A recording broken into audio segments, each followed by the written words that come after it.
अपने अपने स्थान पर खड़े हो जाएं। सोमानी परिवार सामने आ जाएं सभी। आरती की थाली दे दीजिए एक, और एक सभी भक्तों को दे दें। ओम चंद्रमा मनसो जातस्यो सूर्यो अजायतः सोद्रागाय प्राण समुखः अग्निरजायतः।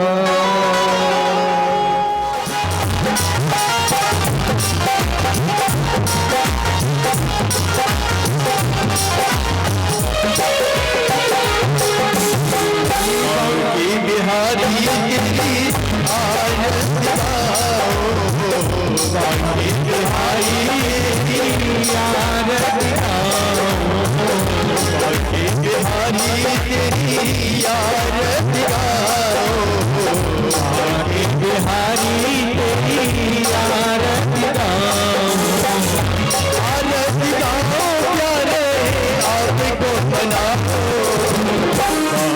बिहारी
सुख दुख जीवन प्यारे सतनाम हो छवि बने आगे में जाओ बाकी बिहारी यार बाकी बिहारी यार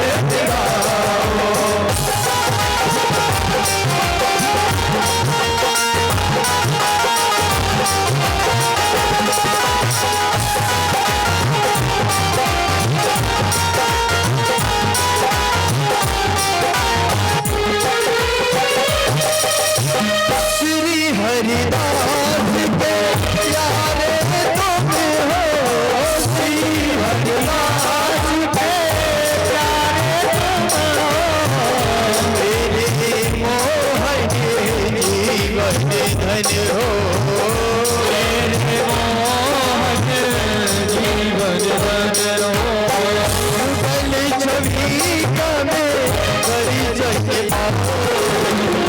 आके बिहारी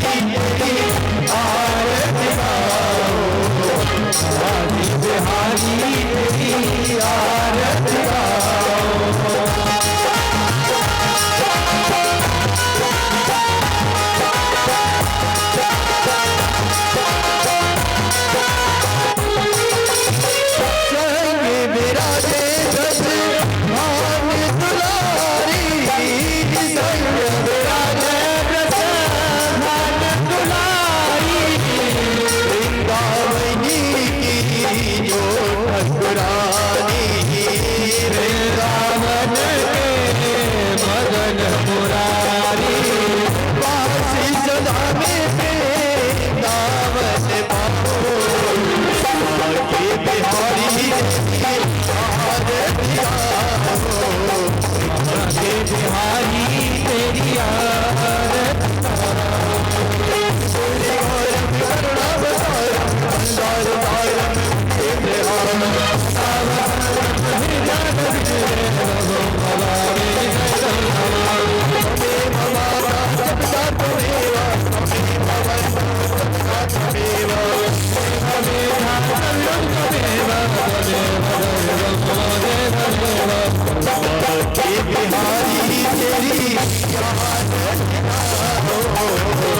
आगे बिहारी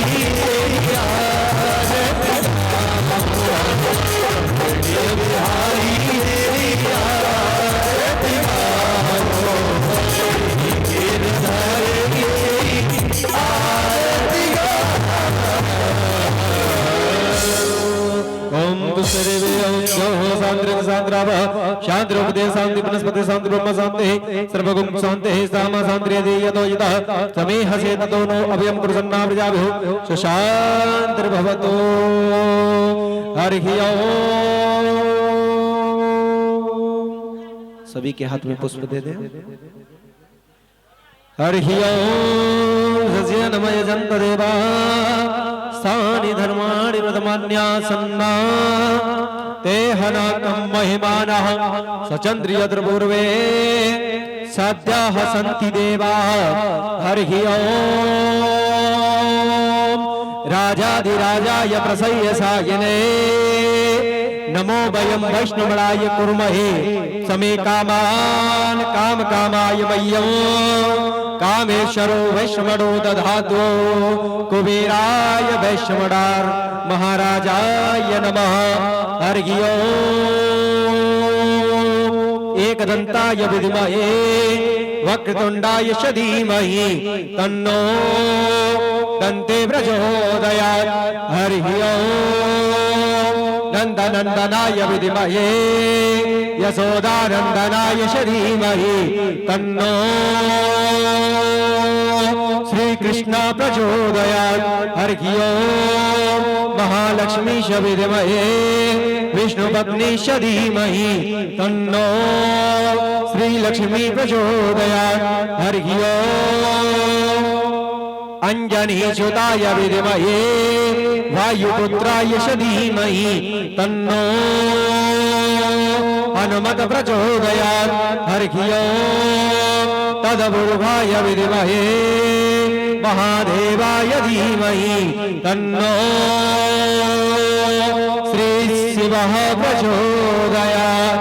सेवन्ते कामकुलचम्पकपाटलाद्वै पुन्नागजादिकरवि दरसालपुष्पै बिल्वप्रवाल तुलसी दलमञ्जरे विस्तं पूजयामि जगदि स्वर मे प्रसीद। गानासुगन्ध पुष्पाणि यथा कालोद्भवानि च पुष्पाञ्जलिर्मया दत्ता ग्रहण परमेश्वर। हाथों में अंजलि लेके करूं मैं शिव का ध्यान पुष्पांजलि अर्पित करो सो करो देव स्वीकार। ओम प्राणपुष्पमाय नमः श्री साम्य सदा शिवाय नमः मंत्र पुष्पांजलि में समर्पयामि। बोल भागवत भगवान की हो व्यास भगवान की हनुमान जी महाराज की काके बिहारी लाल की हनुमान जी महाराज की जय हो। बोले चार भुजानाथ की जय हो। जय जय श्री राधे श्याम। सभी भक्तजन आरती और प्रसाद लेकर जाएं।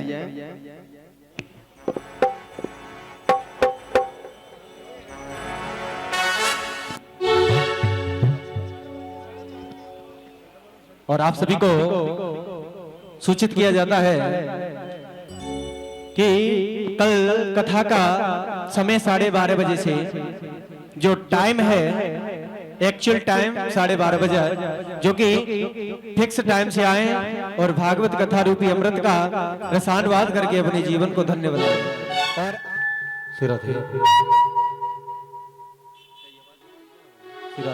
सावधान को ना जरूर उसे पूजा पाठ की,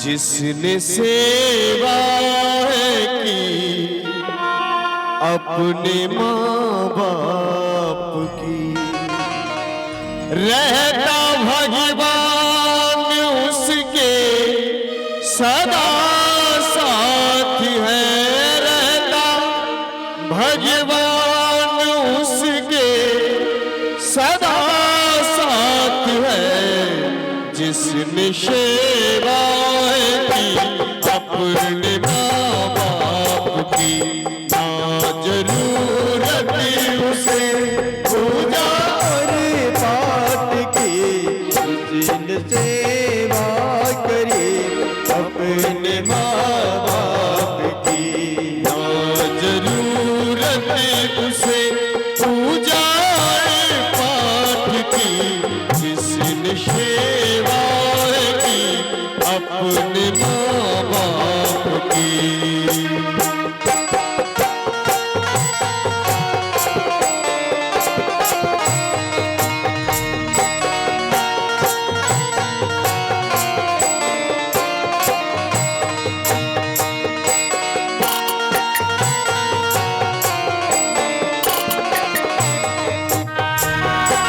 कहने का मतलब है कि ये हमारे जीवन का प्रेमी जनों पहला धर्म है, मातृ पितृ गुरु धर्म।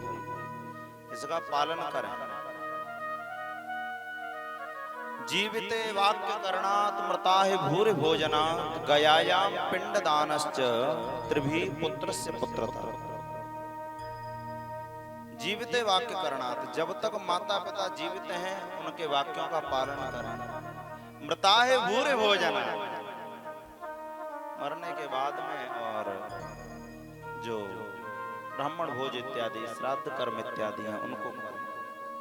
गयायाम पिंडदानश्च, गया में जाकर के पिंडदान आदि करें। ये पुत्र के 3 धर्म बताए हैं। इस अपने प्रथम धर्म का पालन करें, मातृ पितृ गुरु धर्म। इसके बाद हमारा दूसरा धर्म आता है भ्रातृ धर्म। इस संसार में हम आए हैं, भाई बहन का जो रिश्ता होता है इसमें प्रेमी जनों प्रकृति ने कोई अंतर करके नहीं भेजा। खून का रिश्ता है। खून का रिश्ता ऐसा होता है कि आप कितना भी झगड़ा हो जाए, कितना भी टकराव हो जाए, कितनी भी लड़ाई हो जाए, लेकिन प्रेमी जनों एक दूसरे के प्रति इस खून के रिश्ते में जो आकर्षण है वो कभी नष्ट नहीं हो सकता, क्योंकि इसमें प्रकृति ने कोई अंतर करके भेजा ही नहीं। खून प्रेमी जनों खून ही होता है और समय आने पर ये जोर मार ही जाता है, कितना भी अलग होने का प्रयास कर ले। इसलिए जीवन में सदैव ऐसा प्रयास करें कि अपने भाई बहन के प्रति अपने विचारों को सकारात्मक रखें। कभी भी ऐसा कोई गलत काम न करें कि अपने निजी स्वार्थों के लिए और अपने भाई बहन के साथ में कपट कर लें। ऐसा कभी न करें। और एक और बात, ऐसा कोई भी व्यक्ति जिसने अपने निजी स्वार्थों के कारण, निजी स्वार्थों के लिए प्रेमी जनों यदि अपने भाई के साथ में दगा किया हो तो लिखा है कि दगा किसी का सगा नहीं और ना मानो तो कर देखो, जिसने भी दगा किया है जाकर उनके घर देखो। आपका सकारात्मक भाव आपको बल प्रदान करेगा। आपके अंदर एक अलौकिक शक्ति जागृत हो जाएगी यदि आप अपनी तरफ से अपने रोल को, अपने भाव को अपने भाई बहनों के प्रति सकारात्मक रखें। कभी भी निजी स्वार्थों के लिए और अपने भाव को नकारात्मक न रखें, दगा न करें किसी भी प्रकार से। तीसरा जो धर्म है, ध्यान देना, क्योंकि माता पिता ने जन्म दिया भाई बहन से रिश्ता जुड़ा, थोड़े और आगे बढ़े, थोड़े और आगे बढ़ते हैं तो फिर एक धर्म आता है, एक और रिश्ता आपका हमारा जुड़ता है जिसको हम कहते हैं मैत्री धर्म, मैत्री भाव। इस संसार की ज्यादातर व्यवस्थाएं सब मैत्री धर्म के ऊपर ही टिकी हुई हैं। विचार करें, छोटे छोटे जो बच्चे होते हैं जिनको कोई समझ नहीं होती और ये भी आपस में मित्र बना लेते हैं, क्योंकि कोई ना कोई कनेक्टिविटी है जो एक दूसरे के प्रति हमें आकर्षित करती है, कोई ना कोई कनेक्टिविटी, कोई ना कोई पूर्व जन्म का रिश्ता है। तो ये जो मैत्री धर्म है, मैत्री धर्म का पालन करें। मित्रता, अच्छा आपको पता है मित्रता कब टूटती है? कोई बता सकता है?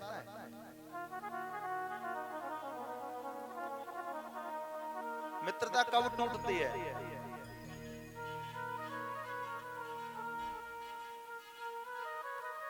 देखिए, मित्रता कभी टूटती ही नहीं, और जो टूटती है वो मित्रता होती ही नहीं है। प्रेम से बोलो राधे राधे। मैत्री धर्म जो है जिससे हमने मित्रता की, इस मैत्री धर्म का पालन करें। ऐसा नहीं कि आज मित्रता कर ली और कल आप कहने लग जाओ कि नहीं तेरे अंदर ये कमी थी इसलिए मित्रता तोड़ रहा हूं, तेरे अंदर ये कमी थी मित्रता तोड़ रहा हूं। इसका मतलब है कि तूने मित्रता कभी की ही नहीं। यदि मित्रता करी तो मित्रता किसके जैसी करें? मित्रता करें प्रेमी जनों कर्ण के जैसे। मित्रता यदि करनी है तो मित्रता करें कृष्ण के जैसे। तू कितना गलत है कितना सही है मुझे कोई फर्क नहीं पड़ता, मैं तेरा मित्र हूं, तेरे साथ खड़ा हूं और खड़ा रहूंगा। दानवीर है, बहुत बड़ा धर्मात्मा है, सूर्य पुत्र है, जानता है कि दुर्योधन अधर्मी है। जब भी गलत करता दुर्योधन तो टोकता जरूर, लेकिन ऐसा तो नहीं कि साथ छोड़ करके भाग गया हो। तू कितना गलत है कितना सही है मुझे कोई फर्क नहीं पड़ता, मैं तेरा मित्र हूं और हर स्थिति में तेरे साथ खड़ा रहूंगा। ये होती है मित्रता। मित्रता यदि करें तो कृष्ण के जैसी करें, कर्ण और कृष्ण के जैसी, तीसरा कोई चैप्टर ही नहीं है। कन्हैया ने देखा कि अर्जुन के साथ में कोई नहीं खड़ा है, छोटी सी सेना है, ध्यान देना, और दुर्योधन की विशाल सेना है, विशाल सागर की भांति, और अर्जुन अकेला है। लेकिन कन्हैया कहते हैं कि तेरे साथ चाहे कोई खड़ा है चाहे नहीं खड़ा है मुझे इससे कोई फर्क नहीं पड़ता, मैं तेरा मित्र हूं, अंतिम क्षण तक तेरे साथ खड़ा रहूंगा। और यही विश्वास प्रेमी जनों, यही शब्द यही विश्वास आज अर्जुन को आत्मबल प्रदान करते हैं, और इसी आत्मबल से अर्जुन जीतता है, उसको विजय श्री मिलती है। दोनों गए कन्हैया के पास में, दुर्योधन और अर्जुन, ध्यान देना। अब अर्जुन और दुर्योधन गए, दोनों कहने लगे कन्हैया हमारी तरफ से युद्ध करो, हमारी तरफ से युद्ध करो। कन्हैया कहने लगे देखो तुम दोनों आए हो, किसी को भी निराश नहीं करूंगा, दोनों को दूंगा। एक तरफ तो मेरी संपूर्ण नारायणी सेना रहेगी जो पूरे बल के साथ में युद्ध करेगी, और एक तरफ मैं अकेला रहूंगा जो शस्त्र भी नहीं उठाऊंगा। मांगो दुर्योधन, क्या मांगते हो, तुम्हें क्या चाहिए? अब दुर्योधन सोचने लगा कि सारथी तो मेरे पास बहुत है, करूंगा क्या कन्हैया का, शस्त्र उठाएंगे नहीं, सुदर्शन चलाएंगे नहीं, फिर क्या करूंगा इनका। कहने लगे कन्हैया तुम मुझे अपनी संपूर्ण नारायणी सेना को दे दो। कन्हैया कहने लगे ठीक है दे दी। अब जब ये दोनों आने लगे अर्जुन और दुर्योधन, तो आज दुर्योधन अर्जुन का मजाक बनाते हुए कहते हैं कि हे अर्जुन, कि हार निश्चित है तेरी और हरदम रहेगा तू उदास। माखन माखन में ले गया अब छाछ है तेरे पास। सबरो माखन माखन तो मैं ले आयो, तेरे पास में केवल छाछ बची है, इसलिए तू उदास रहेगा, तेरी हार निश्चित है। अर्जुन कहने लगे कि दुर्योधन मैं मानता हूं तेरी बात कहीं तक ठीक है, लेकिन अर्जुन ने बड़ा सुंदर जवाब दिया और क्या कहते हैं कि जीत निश्चित है मेरी, फिर क्यों रहूंगा मैं उदास। माना कि माखन माखन तू ले गया, पर माखन चोर है मेरे पास। मैं मानता हूं कि तू सबरा माखन ले गया, लेकिन तू खुद ही भूल गया कि माखन चोर मेरे पास है। सबरो माखन चुराए लावे। तेरे साथ कोई खड़ा है नहीं खड़ा है, मुझसे कोई फर्क नहीं पड़ता। मैं तेरा मित्र हूं, अंतिम क्षण तक तेरे साथ खड़ा रहूंगा। ये मित्रता होती है। मित्रता यदि करें तो कर्ण और कृष्ण के जैसी करें। तीसरा कोई चैप्टर नहीं होना चाहिए। यहां से आगे और आगे बढ़ते हैं, फिर हम समाज में प्रवेश करते हैं, जिस सोसाइटी में रह रहे हैं उसमें प्रवेश करते हैं। ये हमारे जीवन के मुख्य धर्म है। विश्व धर्म का पालन करें। जिस समाज में रह रहे हैं, सोसाइटी में रह रहे हैं, वहां के नियमों को पालन करें, कानून का पालन करें। आपको पता है व्यक्ति कानून कब तोड़ता है? कानून तोड़ना कोई मजबूरी नहीं होती, केवल ये दिखाने के लिए कानून तोड़ता है कि मेरा कोई कुछ नहीं कर सकता, मैं कानून तोड़ रहा हूं, ऐसा दिखाने के लिए।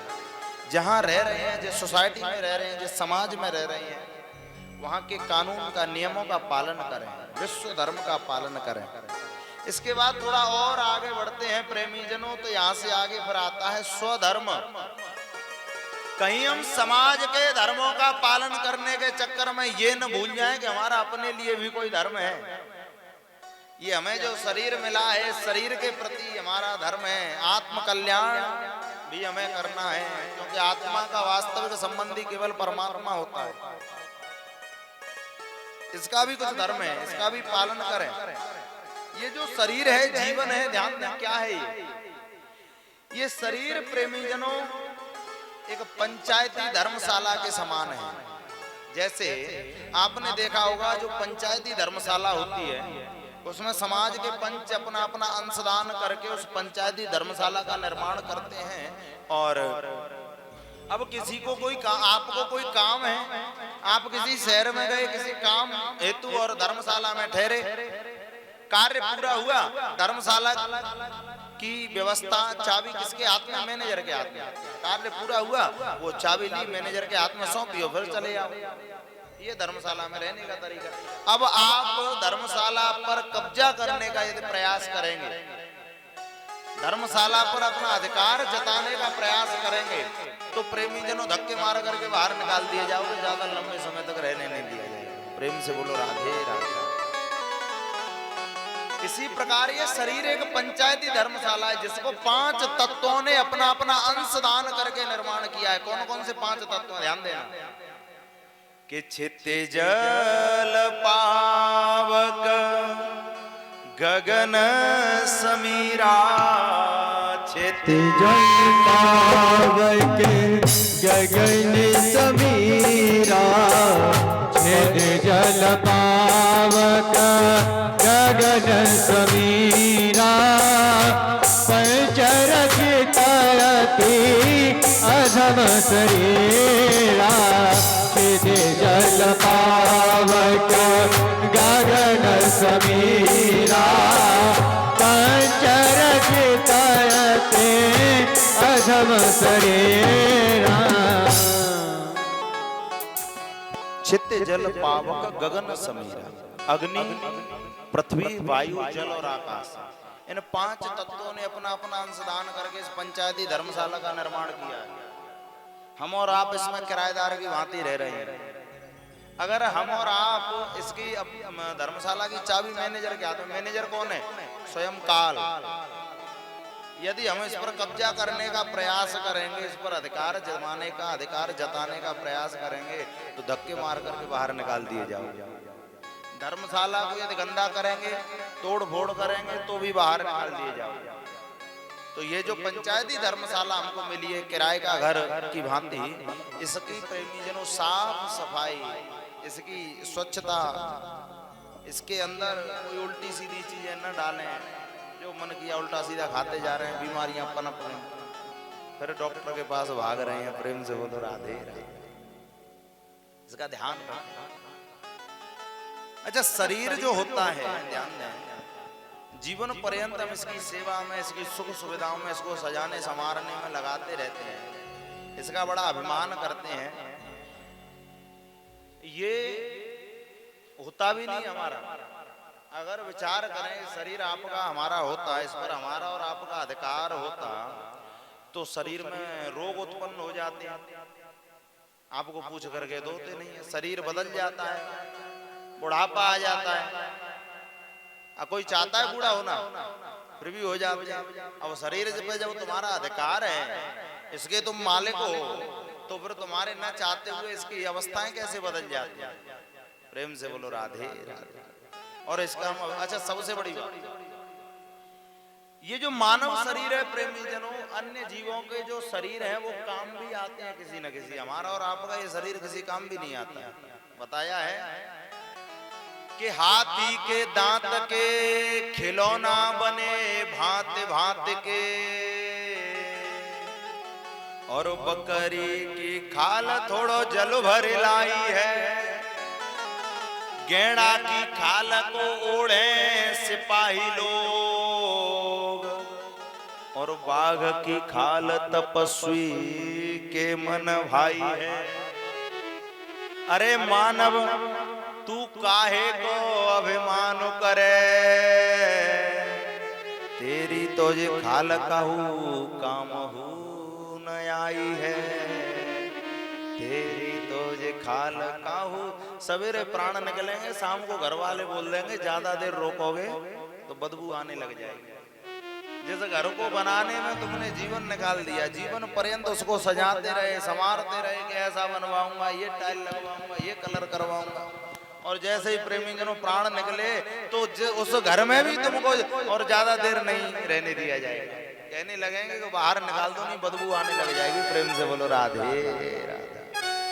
ये जिंदगी धोखो दे जाएगी, तू कर ले भजन हरि को। ये जिंदगी धोखो दे जाएगी, तू कर ले भजन हरि को। ये जिंदगी धोखो दे जाएगी, तू कर ले भजन हरि को। तू कर ले भजन हरि को, तू कर ले भजन हरि को।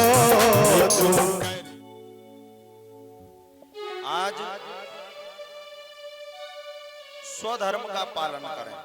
इसके बाद प्रेमी जनों अगला जो धर्म आता है, ध्यान दें, छठवां धर्म ये है कर्म धर्म। हम इस संसार में आए हैं कुछ कर्म करने के लिए। कर्म धर्म का पालन करें। आप जो कर्म कर रहे हैं, कर्मों के प्रति ईमानदारी होनी चाहिए।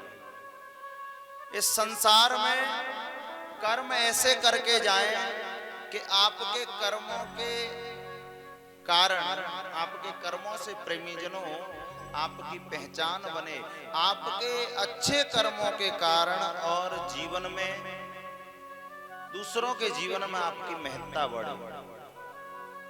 भगवान अर्जुन से भी कहते हैं कि हे अर्जुन, योग क्या है? ध्यान देना, योग कर्मेषु कौशलम। ईमानदारी के साथ कर्म में कुशलता ही योग है। योग कर्मेषु कौशलम। कर्म धर्म का पालन करें। कर्म ऐसे करें जिससे कि दूसरों के जीवन में आपकी महत्ता बढ़े, आपकी वैल्यू बढ़े। इसके बाद हमारा जो अगला धर्म आता है, सातवां धर्म। बड़े हुए, विवाह हुआ, गृहस्थ में प्रवेश किए। गृहस्थ धर्म का पालन, पति पत्नी का एक दूसरे के प्रति जो धर्म है इसका पालन करें। ध्यान देना, पति पत्नी का एक दूसरे के प्रति जो धर्म है, दोनों स्त्री और पुरुष जो हैं, आज प्रेमीजनों कानून कितने भी नारे लगा ले कि स्त्री पुरुष समान है, लेकिन ये वास्तव में समान नहीं हो सकते, क्योंकि इन दोनों में प्रकृति ने अंतर करके भेजा है। दोनों की प्रकृति अलग है। पुरुष की होती है सूर्य प्रकृति और स्त्री की होती है चंद्र प्रकृति। ध्यान देना, आपने देखा होगा जो पुरुष वर्ग होते हैं, पुरुष वर्ग के सिर के बाल उड़ जाते हैं और ऐसे हो जाते हैं जैसे क्रिकेट का मैदान हो गया हो क्लियर है। आपने देखा है कभी स्त्रियों के बाल इस प्रकार उड़ते हुए? क्यों? अगर दोनों समान है तो दोनों के उड़ने चाहिए। ये दोनों समान नहीं है। अधिकार समान मिलना अलग बात है, समान होना अलग बात है। दोनों की प्रकृति में अंतर है। पुरुष की सूर्य प्रकृति है, स्त्री की चंद्र प्रकृति है। सूर्य तेज होता है, चंद्रमा शीतल होता है। अपनी अपनी प्रकृति को पहचाने। जहां ये भाव उत्पन्न होता है, पुरुष ये सोचे कि स्त्री मेरे अनुसार चले और केवल अपने ही विचारों के आधार पर स्त्री को चलाए, या स्त्री ये सोचे कि मेरे विचारों से कोई पुरुष चले, तो वहां पर विरोधाभास उत्पन्न होता है। क्योंकि जब दोनों की प्रकृति अलग है तो दोनों को एक दूसरे की प्रकृति को पहचान करके सामंजस्यता बैठानी पड़ती है। और जब इस भाव को नहीं समझ पाते, अपनी प्रकृति को बढ़ावा दे करके और केवल अपनी सोच जब एक दूसरे के ऊपर थोपते हैं तो गृहस्थियां उजड़ जाती हैं। ये बहुत गंभीर विषय है। ये प्रेमी जनों को हंसने का विषय नहीं है, बड़ा गंभीर विषय है। देखो, ऊपर वाली जो पीढ़ी है वो निकल गई, लेकिन आज की युवा पीढ़ी में इसका बड़ा ही विपरीत परिणाम देखने को मिल रहा है। आज की युवा पीढ़ी में गृहस्थी अच्छे से चल जाए, दाम्पत्य जीवन अच्छा चले, ऐसा हो रहा है। समझ लो उनके ऊपर भगवान की विशेष कृपा है, वरना बड़ी विघ्न उत्पन्न हो रही है।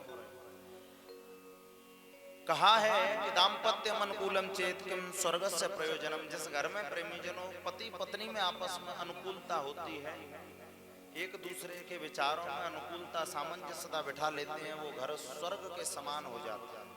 और जहां विरोधाभास रहता है, प्रतिकूलता रहता है, उस घर की तुलना नीति में, शास्त्रों में नरक से की गई। इसलिए इस धर्म का पालन करें, पति पत्नी के धर्म का पालन करें। इसके बाद जो अगला धर्म आता है, जब दाम्पत्य जीवन में प्रवेश किए तो संतान हुई। अब सुत धर्म, पुत्रों के लिए, पुत्र पुत्री के लिए सुत धर्म का पालन करें। हमारा उनके लिए भी कोई धर्म, ये पहले वाले धर्म से जुड़ा हुआ। आपके माता पिता ने जो दिया, क्या आप अपने बच्चों को वो सारी चीजें दे पाते हैं?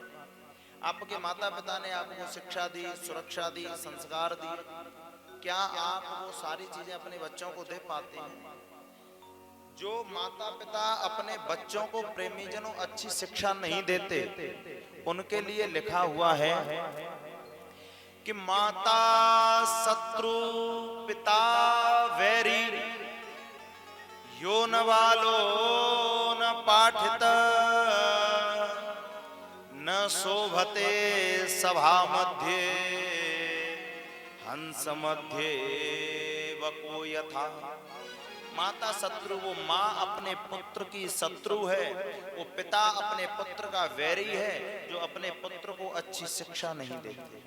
क्योंकि जब ये पुत्र बड़े होते हैं, समाज में प्रवेश करते हैं, तो समाज में जाकर के खुद को ऐसा महसूस करते हैं जैसे न शोभते सभा मध्य हंस मध्य वको यथा, जैसे हंसों की सभा में आकर के कोई बगुला बैठ गया हो, ऐसा हीन भावना से खुद को देखते हैं। इसलिए सुत धर्म का पालन करें। अपने बच्चों को शिक्षा के साथ साथ संस्कार भी देवें। धीरे धीरे वो समय आ रहा है कि सब लोग धन की दौड़ में भाग रहे हैं। आगे वो समय आएगा कि धन सबके पास पर्याप्त होगा। अब वो सब, आज तो जिसके पास धन ज्यादा होता है, उसके जो कमियां हैं, उसकी प्रेमी जनों जो ऐब है, उनको भी ढक दिया जाता है धन के प्रभाव से। उसको श्रेष्ठ माना जाता है जो ज्यादा धनवान है। लेकिन आगे वो समय आ रहा है जब धन सबके पास होगा तो श्रेष्ठ किसे माना जाएगा? श्रेष्ठ उसे माना जाएगा जिसके पास में संपत्ति के साथ में संस्कार भी होंगे। आज तुलसीदास बाबा पहले ही लिख करके गए हैं कि कलयुग में ये विडंबना उत्पन्न होगी कि माता पिता बालक ने बुलावे, उदर भरे सोई धर्म सिखावे। कलयुग में ऐसी स्थिति हो जाएगी कि माता पिता अपने पुत्रों को बुलाएंगे और बचपन से केवल एक ही बात सिखाएंगे कि कि बेटा ये न के न प्रकारेण कैसे भी करके तुझे केवल अपना पेट भरना है और यही धर्म है, दूसरा कोई धर्म नहीं है। प्रेम से बोलो राधे राधे। अपने बच्चों को खूब पढ़ाओ, पढ़ा लिखा करके उनको खूब लायक बना दो, लेकिन इस बात का ध्यान रखना कि उनको इतना भी लायक मत बना देना कि कल के लिए वे तुम्हें नालायक समझने लग जाए। प्रेम से बोलो राधे। सुत धर्म का पालन करना, ये हमारे जीवन के मुख्य 8 धर्म है, 8 रोल है। जो व्यक्ति प्रेमीजनों इनका पालन करता है वो भले ही परिक्रमा न कर पाए, तीर्थ यात्रा न कर पाए, 8 घंटे माला जाप न कर पाए, चलेगा, लेकिन इन धर्मों के प्रति ईमानदारी नहीं है, इन धर्मों का पालन नहीं करता है, तो आप कितना भी जब तक पूजा पाठ करते रहो कोई फल मिलने वाला नहीं है। प्रेम से बोलो राधे राधे। यहाँ से आगे महाराज कहने लगे कि तुमने दूसरा प्रश्न किया था कि जब हम मंदिर में जाते हैं तो बड़ी विडंबना उत्पन्न होती है कि हम किसकी पूजा करें किसकी नहीं करें, क्योंकि अगर हम कृष्ण भक्तों की सुनेंगे तो कहेंगे कृष्ण की पूजा करो, राम भक्तों की सुनेंगे कहेंगे राम जी की पूजा करो, कोई कहेगा शंकर जी की पूजा करो, कोई कहेगा कि हनुमान जी की पूजा करो, किसको पूजे किसको छोड़ें, बड़ी विडंबना है। तो कहने लगे कि सुनो, एक वृक्ष होता है, ध्यान देना, एक वृक्ष होता है, वृक्ष को सैकड़ों डालियां होती हैं, उस पर हजारों फल आते हैं, लाखों पत्ते आते हैं, लाखों फूल आते हैं, लेकिन उस वृक्ष के प्रत्येक डाली में प्रत्येक पत्ते में तो आप खाद और पानी देते नहीं है उसको पुष्ट करने के लिए। खाद और पानी कहाँ देते हैं? उसकी जड़ में। जड़ एक होती है और एक जड़ में भोजन जल देने से वो विकसित होता है। ठीक इसी प्रकार अपने जीवन में इष्ट किसी एक को बनाए। अब मान के चलो आपने राम जी को इष्ट बना लिया और कभी कृष्ण मंदिर में जाएं तो कृष्ण के चरणों में प्रणाम करके एक ही बात कहें कि हे कन्हैया, राम जी के चरणों में हमारी आस्था और भी बढ़े। इष्ट किसी एक को बनाए। अच्छा, इष्ट बनाने का मतलब क्या है? ध्यान देना। आप सब टीवी देखते होंगे तो मिश्रा जी आकर के रोज बोलते हैं कि भगवान शंकर की खूब सवेरे सवेरे जाके मालिश करो, तो सब लोग चले जाते हैं मालिश करने के लिए। भगवान शंकर को इष्ट मान लिया। इष्ट बनाने का मतलब क्या है? विचार कर। इष्ट बनाने का मतलब केवल इतने पे खत्म नहीं हो जाता कि आपने जिसको इष्ट मान लिया, बढ़िया गए और उनके दर्शन किए, पूजा पाठ कर ली और खत्म हो गई। विचार कर। आपने देखा होगा कि पहलवान लोग जो होते हैं वो किसकी पूजा करते हैं? हनुमान जी की। क्योंकि उनके अंदर ये भाव होता है कि हमारा शरीर, हमारे अंदर हनुमान जी जैसे गुण आए, इनके जैसे बलवान बलिष्ठ सुडौल शरीर हो गए हमारा, ऐसा उनका भाव होता है। यानी जिसको हमने इष्ट मान लिया उसके जैसे गुण हमारे अंदर आए। राम जी को इष्ट मान लिया तो भगवान राम जैसी मर्यादा जीवन में आ गई। कृष्ण को इष्ट मान लिया, ध्यान देना, गोविंद को इष्ट मान लिया तो गोविंद के जैसे गुण जीवन में उत्पन्न हो। अच्छा, कौन कौन कन्हैया को इष्ट मानते हैं? एक बार हाथ उठाओ जो जो कन्हैया को इष्ट मानते हैं। अपना श्रीनाथ जी को अपना इष्ट मानते हैं। प्रेम से बोलो राधे राधे। अच्छा, इनको इष्ट बनाने का मतलब क्या पता है आपको? इनसे क्या गुण लेना है? ध्यान दें। भगवान कृष्ण को आपने देखा होगा कि जीवन में कितनी समस्याएं आई। ध्यान देना, जीवन पर्यंत इनसे कुछ न कुछ छूटता ही रहा। गोविंद ने जन्म कहाँ लिया? मथुरा में, देवकी वसुदेव के यहाँ, देवकी के गर्भ से। जन्म लेते ही प्रेमीजनों मां छूट गई, पिताजी लेकर के चल दिए। कुछ घंटे बाद पिताजी भी छूट गए, गोकुल में छोड़ करके चले आए। विचार करना एक बार। थोड़े बड़े हुए, गोकुल में पले बड़े, खूब खेले कूदे, माखन चोरी करी, खूब आनंद लिया। थोड़े से समझदार हुए और आज गोकुल भी छूट गए, वृंदावन चले आए। वृंदावन में रह रहे हैं, बड़े भाव से गैया चराते हैं, बड़ी बड़ी सुंदर सुंदर लीलाएं की हैं। आज भी वृंदावन में जाएंगे तो लगेगा कि गोविंद साक्षात आज भी लीला करते हैं। और थोड़े बड़े हुए, वृंदावन भी छूट गया। जिन सखाओं के साथ में खेले कूदे वो सखा भी छूट गए। जिन गोपियों के साथ में रास रचाया है, जिनके घर जाकर माखन चोरी करी, जिनके साथ में लीला करी, वो गोपियां छूट गई। जिन गायों को चराया कन्हैया बंसी बजाते तो गायें चरती, बंसी बजाना बंद कर देते, गाय घास चरना छोड़ देती। आज वो गैया बछड़ा भी छूट गई।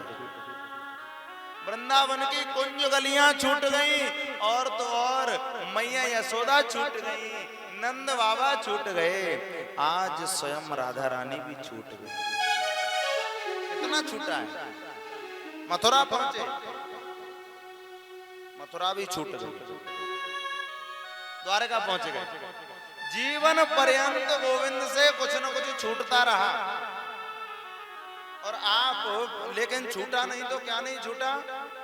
कभी भी देवत्व नहीं छूटा, कभी भी कन्हैया की मुस्कान नहीं छूटी, सकारात्मकता नहीं छूटी।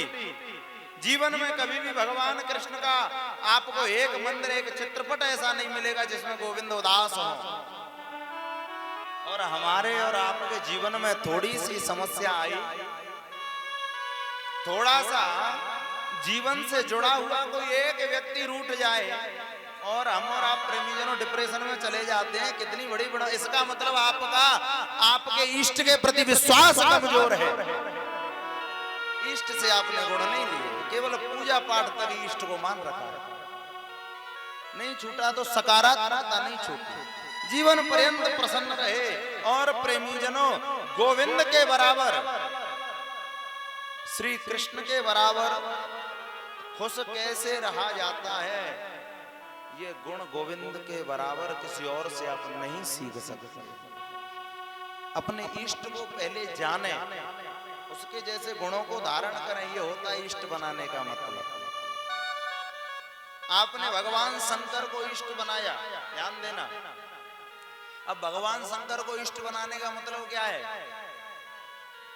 सवेरे सवेरे गए उठ करके, जो भी सामग्री बता दी सब टीवी पे मिश्रा जी ने वही लेकर के गए, भगवान शंकर की मालिश करी, चले आए और वही दुनियादारी में लगे। ये मतलब नहीं, यही मतलब है इष्ट बनाने का। एक बार शंकर भगवान के जीवन को पहचाने, ध्यान देना कैसा जीवन है। भगवान शंकर का परिचय देते हुए लिखा है कि चतुरानन बाप, पचानन आप, सड़ानन पूत, दसानन चेला। ध्यान देना, भगवान शंकर के जो पिता हैं इनको कितने मुंह हैं? ब्रह्मा जी को 4 मुख हैं। चतुरानन बाप, पचानन आप, खुद को कितने मुंह हैं? 5 मुख हैं।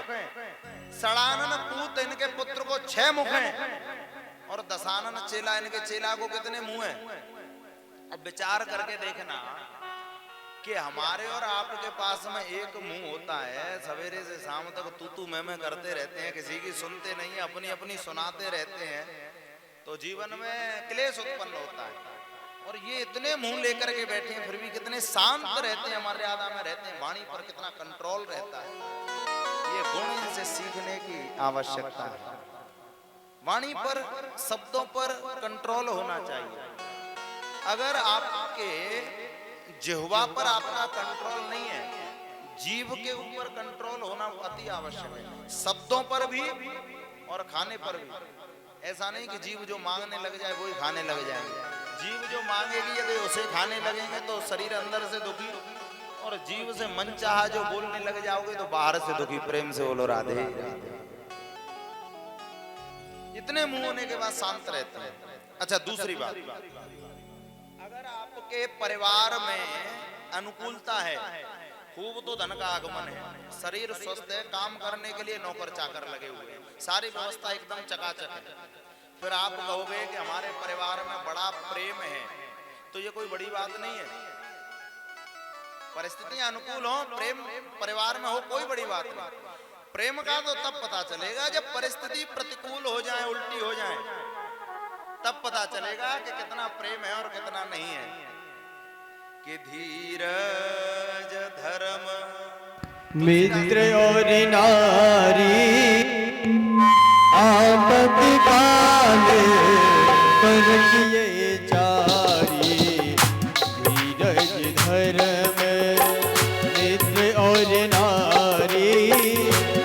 आपत्ति काल पर किए चार।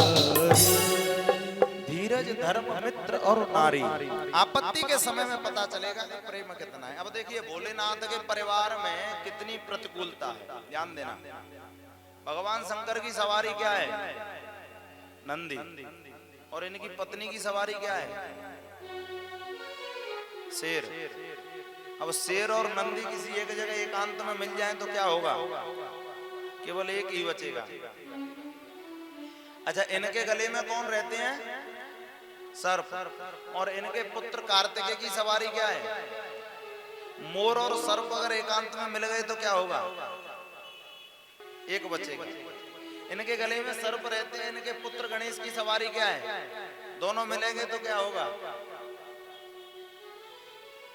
अच्छा, सब देवता स्वर्ग के आनंद ले रहे हैं, कोई बैकुंठ के, कोई वरुण लोक के, सब आनंद ले रहे हैं, और भोलेनाथ बेचारे कैलाश पे रहते हैं जैसे तैसी अपनी व्यवस्था बनाकर। इतनी विपरीत परिस्थितियां होने के बाद भी और कितना भाव से, कितना प्रेम से रहते हैं। राजनीति अगर किसी को सीखनी है तो भोलेनाथ से सीखे। ऊतनिकुं भूत राखे, भूतनिकुं भभूत राखे। सबको कितनी सामंजस्यता बिठा करके रखते हैं। परिवार चलाना सीखना है तो भोलेनाथ से सीखें।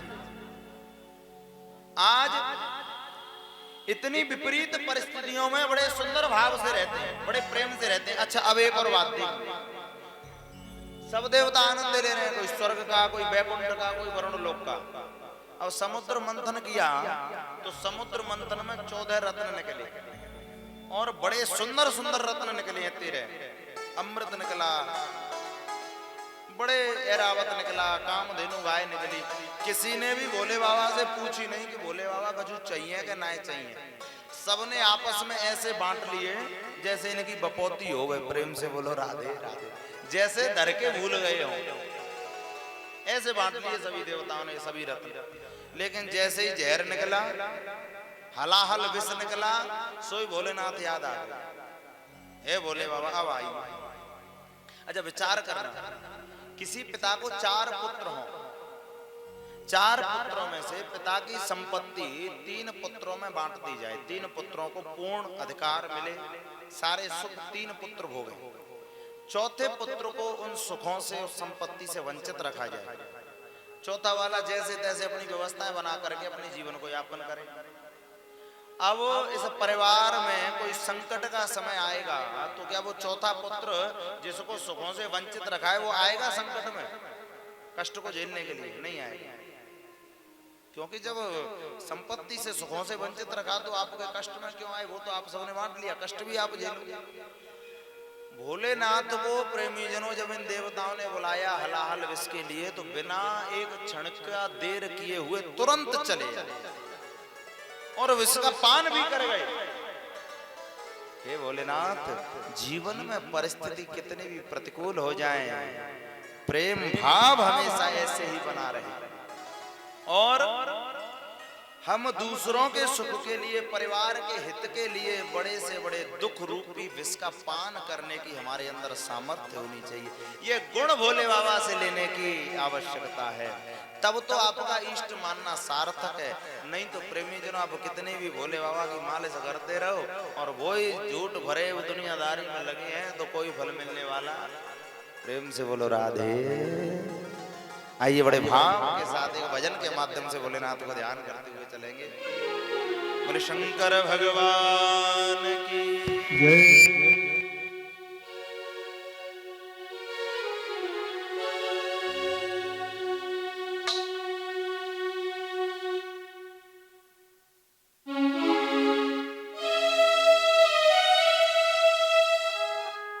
कहने का भाव है कि जब हम मंदिर में जाएं तो सम्मान सबका करें, लेकिन इष्ट किसी एक को बनाएं और जिसको इष्ट बनाएं उसके जैसे गुणों को जीवन में धारण करें। इसके बाद अगला प्रश्न हुआ था कि भगवान का नाम अजन्मा है तो ये देवकी वसुदेव का पुत्र कृष्ण दशरथ का पुत्र राम कैसे बना? तो कहने लगे कि भगवान का कभी जन्म नहीं होता, भगवान अवतार लेते हैं। जब जब इस पृथ्वी पर अधर्म बढ़ता है, अधर्मी लोग धर्म को हानि पहुंचाते हैं, तब तब भगवान अलग अलग समय पर अलग अलग रूप धारण करके प्रकट होते हैं और धर्म की स्थापना करते हैं। तुलसीदास बाबा ने भी कहा है, हो